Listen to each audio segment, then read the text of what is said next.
सभी को जय मसीह की। हम सब लोग वचनों को ध्यान करेंगे थोड़ा सा।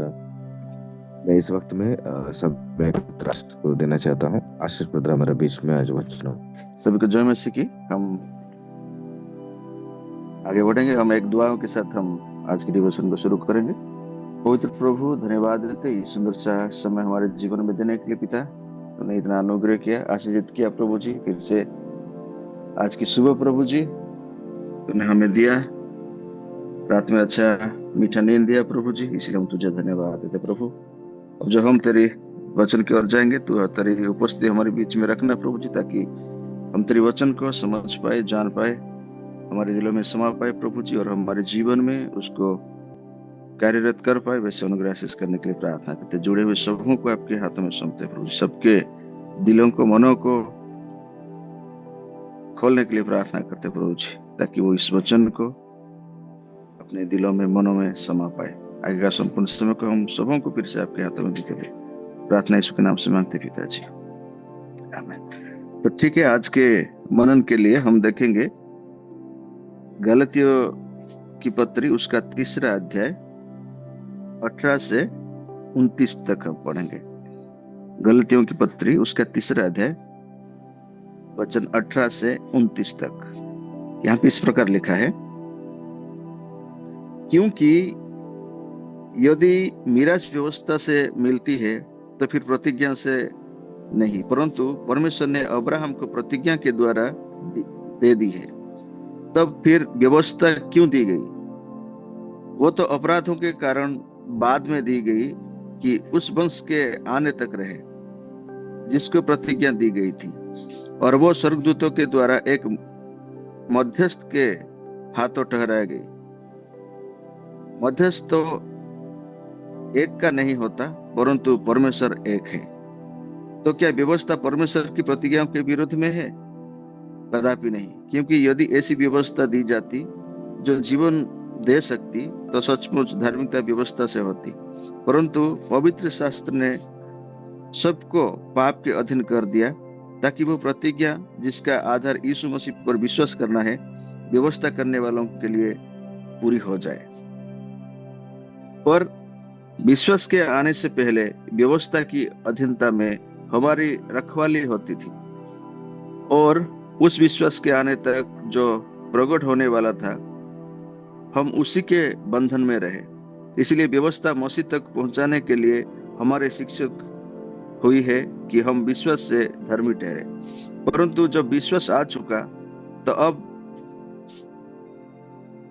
अब शिक्षक के अधीन ना रहे, क्योंकि तुम सब उस विश्वास के द्वारा जो मसीह यीशु पर है परमेश्वर की संतान हो।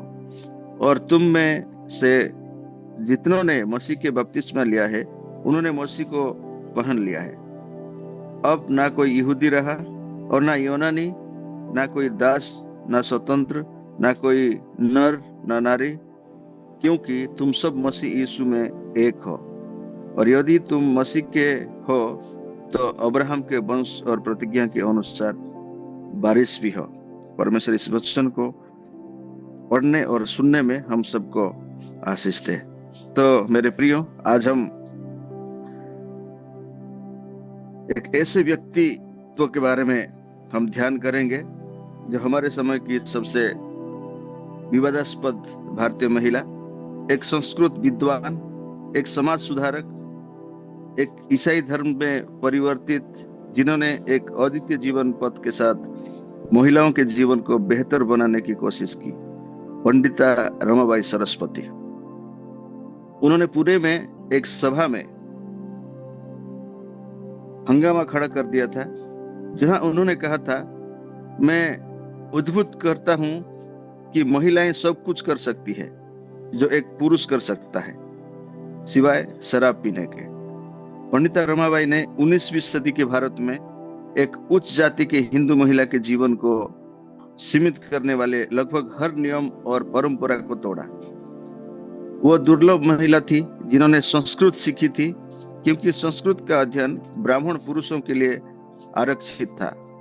दुर्लभ ब्राह्मण महिला जिसने जाति से बाहर विवाह किया, दुर्लभ विधवा जो रीति रिवाजों को चुनौती देते हुए लोगों के सामने रही, और दुर्लभ भारतीय महिला जिसने उस समय में ईसाई धर्म अपनाने का स्वयं निर्णय लिया, जब महिलाओं ने अपने घर तक ही सीमित थी।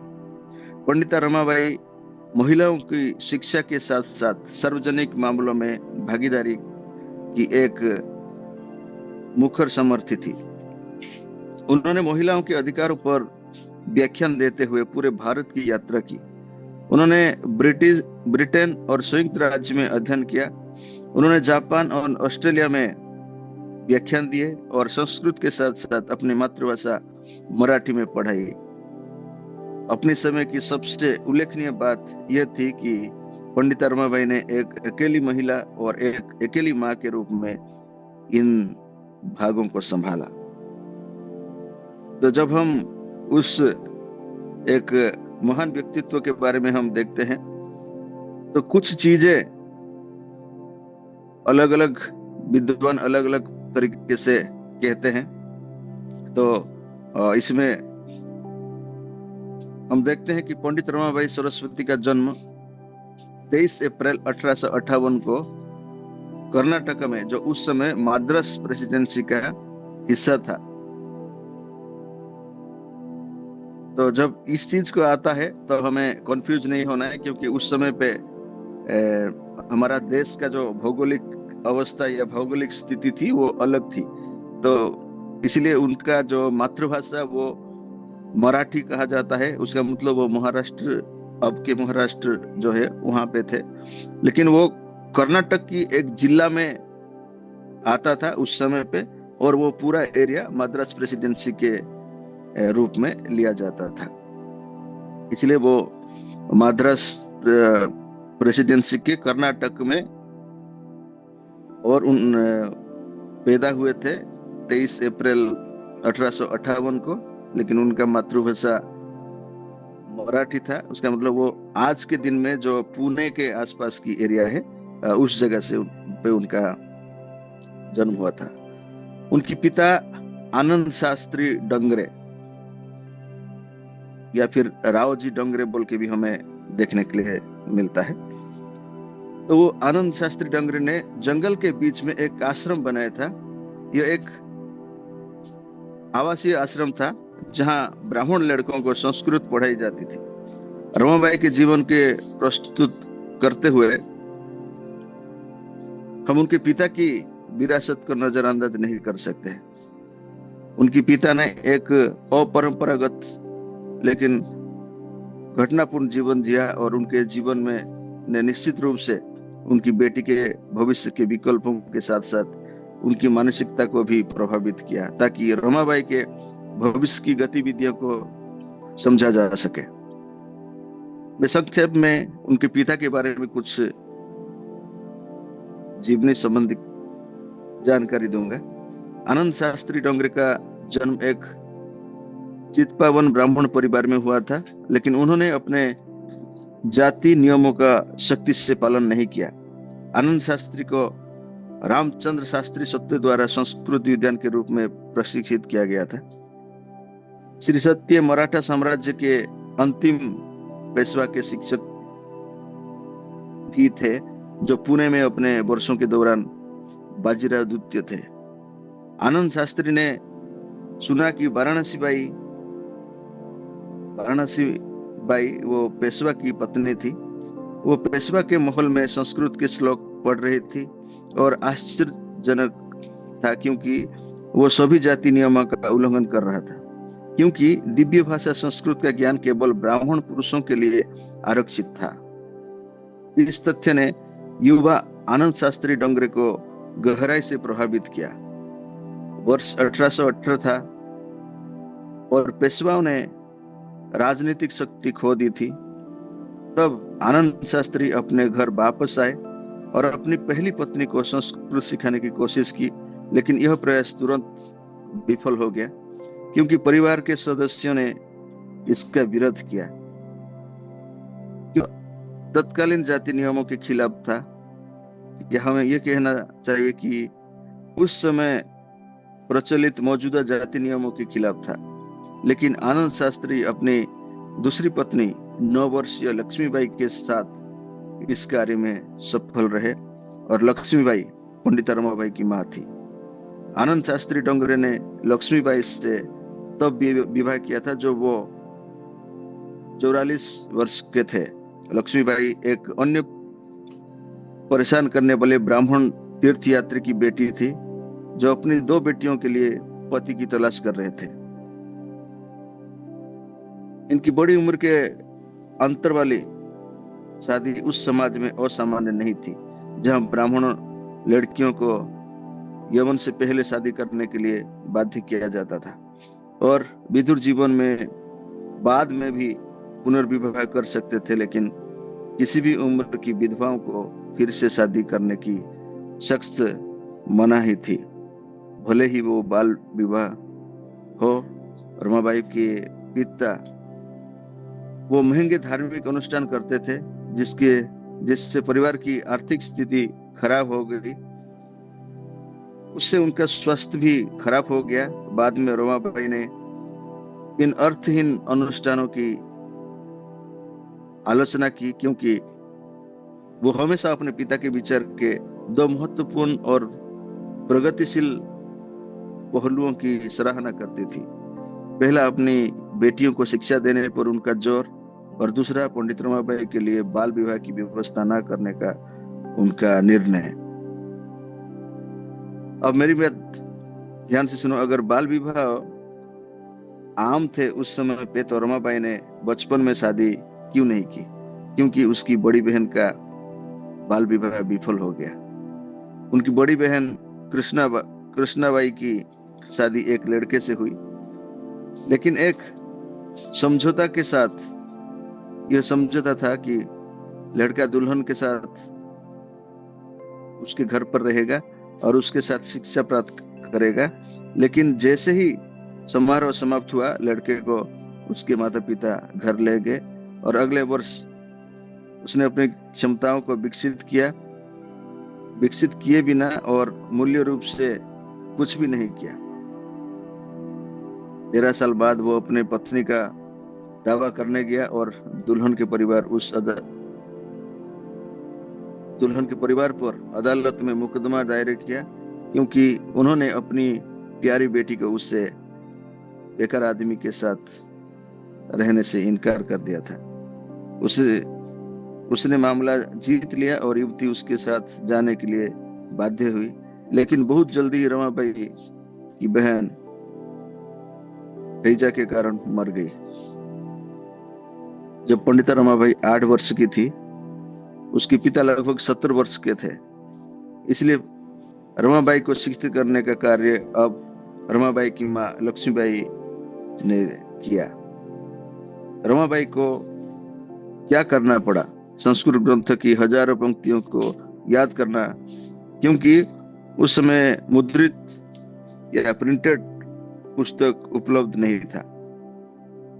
रानाडे, बाल गंगाधर तिलक, केटी तेलंग, वे सभी नियमित स्कूल में गए और अंग्रेजी का अध्ययन किया क्योंकि उनके परिवार चाहते थे कि वो प्रशासन या न्यायपालिका में अपना करियर बनाए। रमाबाई और उसके भाई, उनका एक भाई भी था जिसका नाम श्रीनिवास था। रमाबाई और उसके भाई सुरीबा को पेशेवर बनने के लिए प्रशिक्षित नहीं किया गया था। उन्होंने वही किया जो पारंपरिक रूप से ब्राह्मणों के लिए था, जो शिक्षण और पूजा है। परिवार मद्रास प्रेसिडेंसी में रह रहा था।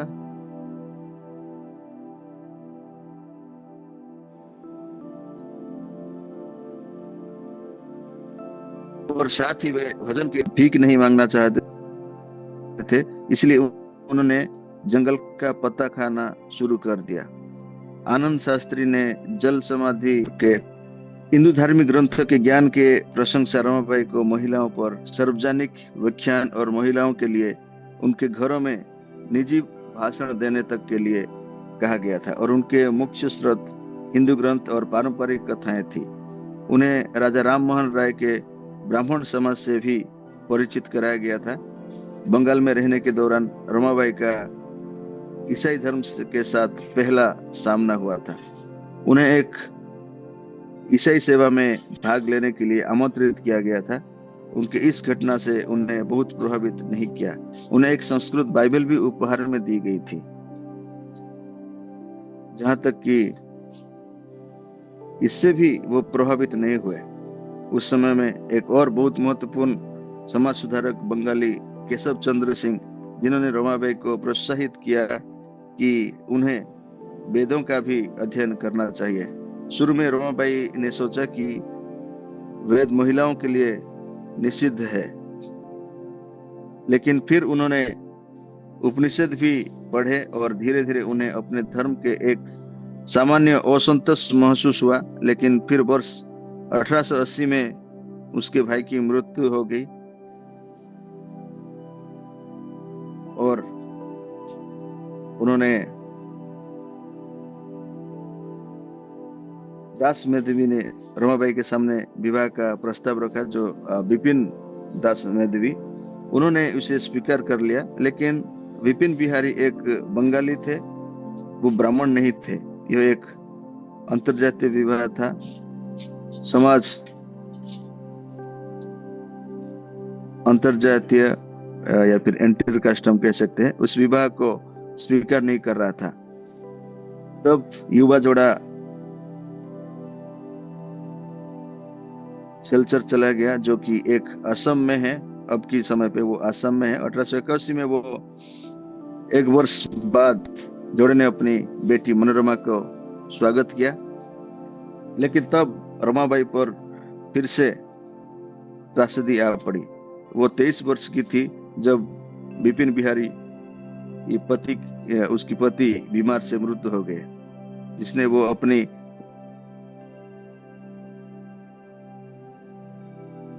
12 वर्ष की बेटी रमाबाई के साथ अकेली रह गई। जब विपिन बिहारी से उनका शादी हुआ था तो 1 साल बाद उनको एक बेटी हुई थी, और वो बेटी पैदा होके कुछ महीनों में 6-7 महीनों के बाद उनकी स्वामी की, हस्बैंड की डेथ हो गई थी। मतलब जब पंडिता रमाबाई 22 साल की थी तब उसने शादी की, जबकि उस समय पे बाल विवाह किया जाता था। तो इसमें उनकी परिवार का भी बहुत बड़ा हाथ था, और उन्होंने उन सब प्रथाओं को तोड़ इस चीज को उन्होंने किए थे।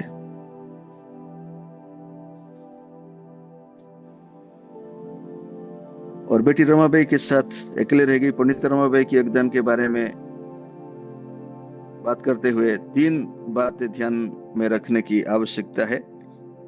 पहला, आर्य महिला समाज की स्थापना, और दूसरा शारदा साधना की स्थापना, और रमाबाई की विभिन्न ऐतिहासिक कृतियां।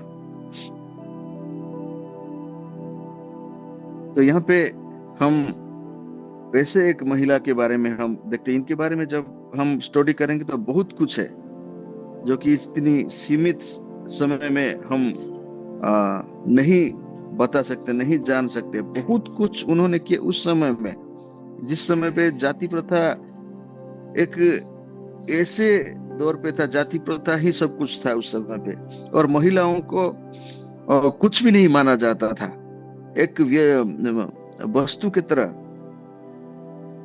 उनका कोई वैल्यू नहीं था समाज में। छोटी उम्र में शादी, मतलब बाल्य विवाह था, बाल विवाह था, और सती प्रथा थी उस समय में।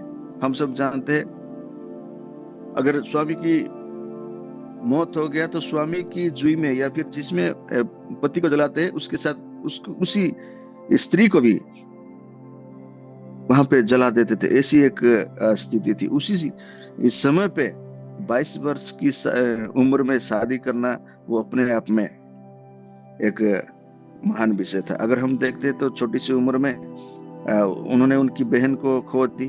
थोड़ा बड़ा होने के बाद जब वो 9 साल के थे उस समय पे उनकी पिता का देहांत हो गया। कुछ महीने के बाद उनकी माँ का देहांत हो गया। फिर भाई बहन दोनों ने, श्रीनिवास और रमाबाई दोनों ने अपनी जीविका के लिए जंगल में पत्ते खा के जीने लगे। फिर उन्होंने कलकत्ता चले गए, वहां पे शास्त्रों को शिक्षा करने लगे, शिक्षा देने लगे। और वहां पे जाके उनकी भाई का डेथ हो जाता है, और उनकी भाई की जो फ्रेंड थे विपिन बिहारी बांके, उन्होंने उनसे शादी किया, लेकिन वो शादी भी ज्यादा दिन तक नहीं रहा। 1 साल में उनकी बच्ची हो गई, और बच्ची के होने के कुछ महीने के बाद उनकी पति का भी डेथ हो गया। और ऐसी स्थिति में पूरा वो बिल्कुल अकेली हो गई, और फिर भी उसने हिम्मत नहीं हारी।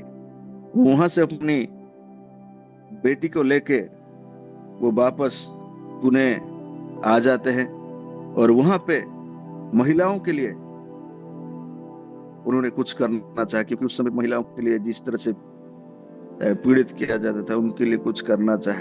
सिर्फ उतना नहीं, ये सब के बावजूद हम देखते हैं 1883 में वो इंग्लैंड यात्रा की, तो वहां पे भी उन्होंने पढ़ाई की।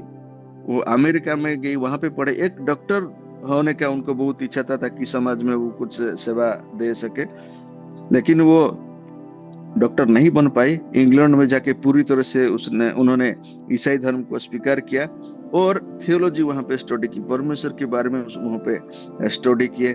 और वो बहुत, क्योंकि हिंदू शास्त्र का ज्ञान उनको पहले से भी था, और इंग्लैंड जाके उन्होंने क्रिश्चियन एजुकेशन या फिर थियोलॉजी के बारे में उन्होंने पढ़े। और वहां पे भी उन्होंने देखे क्रिश्चियनिटी में भी बहुत सारे चीजें जो है उनको रास नहीं, या वो उसमें संतुष्ट नहीं थे।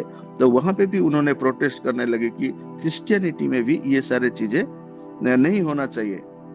और वहां पे भी उन्होंने कुछ सुधार लाने की कोशिश की, और बहुत सारे किताबें उन्होंने लिखे। वो सारी चीजें हम वहां पे देखते हैं। और जब हम आते हैं तो वर्ष 1889 में पंडित रमाबाई बम्बई पहुंची। फिर वो वहां से वापस आकर उनके आगमन के लिए 1 महीने से भी कम समय बाद रमाबाई ने मुख्य रूप से दलित महिलाओं के लिए एक आवासीय विद्यालय खोलने में सफलता प्राप्ति की। यह संस्था शारदा आवासीय विद्यालय था, सदन या सीखने का घर। इसका उद्घाटन 11 मार्च 1889 को हुआ था, और इसे बम्बई के स्थानीय समाचार पत्र के साथ साथ पुणे में भी बहुत प्रचार और मान्यता मिली। तो ऐसे बहुत सारे चीजें, ऐसे बहुत सारे काम उन्होंने किए बोल के हमें देखने के लिए मिलता है। लेकिन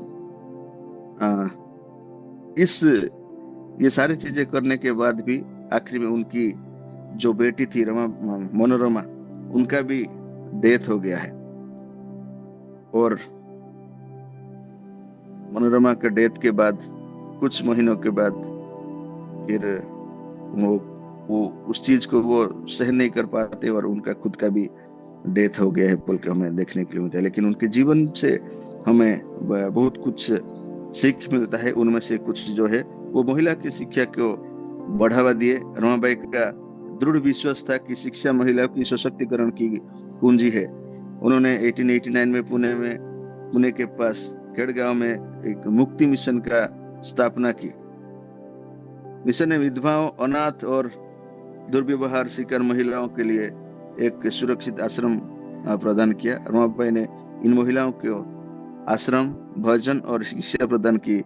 उनकी उद्देश्य अपने जीवन की पुनर्निर्माण करने का सम्मान हासिल करने की मदद करता था। मुक्ति मिशन आज भी सशक्तिकरण और समाज सेवा के लिए अपने मिशन को जारी रखे हैं, और दूसरे शोषित और उत्पीड़ित लोगों की रक्षा करें। हिंदू समाज में विधवाओं को अक्सर ठोकर रीति रिवाज के सामना करना पड़ता था, जैसे जबरन पुनर्विवाह प्रतिबंध लगवाया और गरीबी। रमाबाई के लिखे और भाषण के विधवाओं की दुर्दशा पर प्रकाश डाला, और उन्होंने पीड़ा को दूर करने के लिए सामाजिक सुधारों पर जोर दिया। वो हिंदू जाति व्यवस्था और इसकी भेदभावपूर्ण प्रथाओं की एक मुखर आलोचक थी।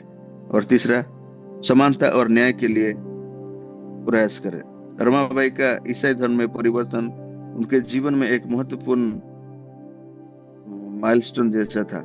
हालांकि वो ईसाई धर्म को भारतीय महिला के जीवन को बेहतर बनाने के लिए एक साधन के रूप में प्रस्तुत करने की प्रति हमेशा सावधान रहती थी, न कि पश्चिमी से थोपे गए एक साधन के रूप में। अपने मिशनरी कार्य के माध्यम से उन्होंने ईसाई धर्म को एक ऐसी विश्वास के रूप में प्रस्तुत करने का प्रयास किया जो सभी लोगों, विशेषकर महिलाओं की गरिमा और समानता को बरकरार रखे। चौथा, अपने विश्वास को प्रेम और सेवा के द्वारा व्यक्त करें। रमाबाई एक प्रखर लेखिका और विद्वान भी थी। उनका सबसे प्रसिद्ध कार्य the high cast Hindu women, जो 1887 भारतीय समाज में महिलाओं की दमनकारी व्यवस्था की आलोचना है और सामाजिक और धार्मिक सुधार के लिए एक मजबूत तर्क प्रस्तुत करता है। उन्होंने ईसाई धर्म में अपनी रूपांतरीकरण और हिंदू धर्म और ईसाई धर्म के बीच अंतर के बारे में विस्तार से लिखा, जिसने उसका लेखन भारत में ईसाई मिशनरी साहित्य का एक महत्वपूर्ण हिस्सा बन गया। तो ये सारी चीजें उनके जीवन में हम देखते हैं। प्रभु हम सबको इस छोटी सी सीख पे आशीष दे। हम प्रार्थना करेंगे और प्रार्थना के साथ हम आज के डिवोशन को समाप्त करेंगे। स्वर्गीय पिता, हम पंडित रमाबाई के जीवन के लिए आपको धन्यवाद देते हैं, जो एक महान आस्था और साहस वाली महिला थी, जिन्होंने महिलाओं की गरिमा के लिए लड़ाई लड़ी और आपके प्यार की शक्ति के माध्यम से समाज को बदलने की कोशिश की। उसका उदाहरण हम लोगों के लिए खड़े होने के लिए प्रेरित करे, जो हमारे समुदाय में उत्पीड़ित और हाशिए पर है। न्याय और समानता के लिए हमारे काम में वफादार रहने और दूसरों की भलाई के लिए हमारे उपहारों और क्षमताओं को उपयोग करने में हमारी सहायता करें। हम हमेशा जरूरतमंद लोगों को प्यार और देखभाल करें, आपकी सेवा करना चाहते हैं। इस छोटी सी विनती प्रभु यीशु मसीह के नाम से मांगते हैं। आमीन। आमीन।